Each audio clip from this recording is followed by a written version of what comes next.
तो इससे आगे हम देखेंगे क्वेश्चन नंबर 40। इसके अंदर है तो पीएच, जब पीएच किसी भी चीज़ की पीएच जो है वो ग्रेटर देन 7 होती है तो वो बेसिक या अल्कलाइन कहलाता है। जब उसकी कोई भी चीज़ है उसकी पीएच लेस देन 7 होती है तो वो एसिडिक होता है।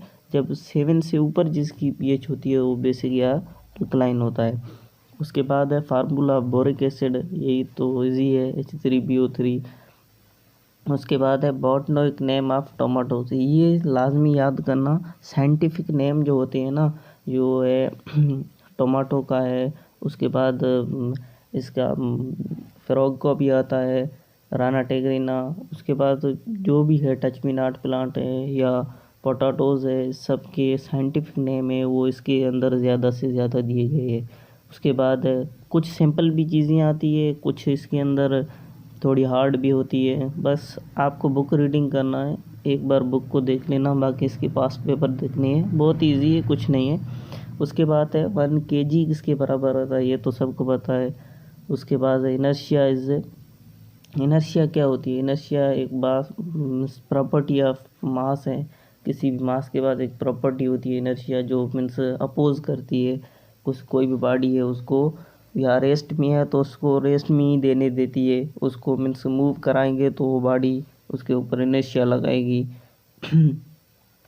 और इनर्शिया जो है वो किस पे डिपेंड करती है? इनर्शिया मास पे डिपेंड करती है। ये फर्स्ट लॉ ऑफ मोशन को लॉ ऑफ इनर्शिया भी कहा जाता है।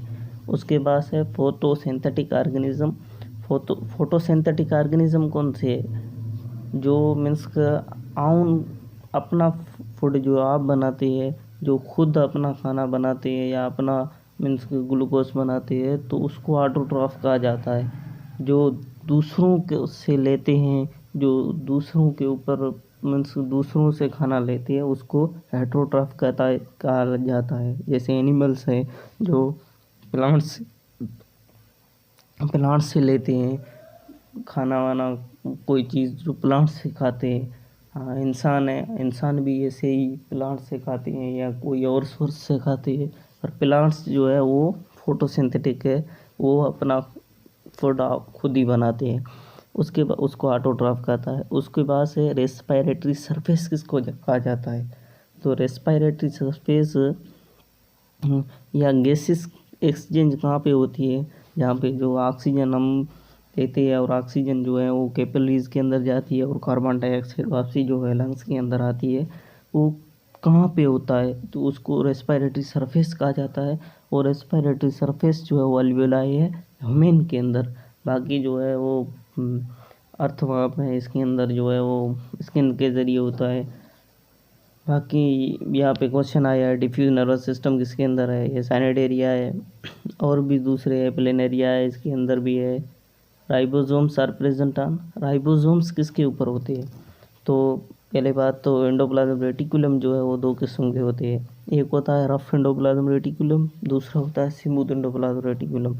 तो स्मूथ एंडोप्लाज्म रेटिकुलम जो होता है ना, उसके ऊपर कोई वो मीन्स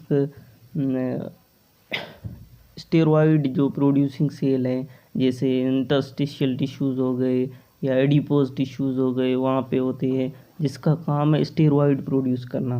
बाकी जो है उसके ऊपर वो स्मूथ, उसका नाम ही स्मूथ इसके लिए है कि उसके ऊपर कोई भी चीज़ नहीं होती, वो स्मूथ होता है। बाकी रफ एंडोप्लाज्म रेटिकुलम नाम ही इसलिए रखा गया है, तो वो सारा राइबोसोम से कोटेड होता है। राइबोसोम्स जो होते हैं वो सारे के सारे, अगर प्रोकैरियोटिक की बात करें तो राइबोसोम्स सारे के सारे फ्री होते हैं। बाकी यूकैरियोटिक की बात करें तो प्रोकैरियोटिक के अंदर जो है रफ एंडोप्लाज्म रेटिकुलम नहीं होता।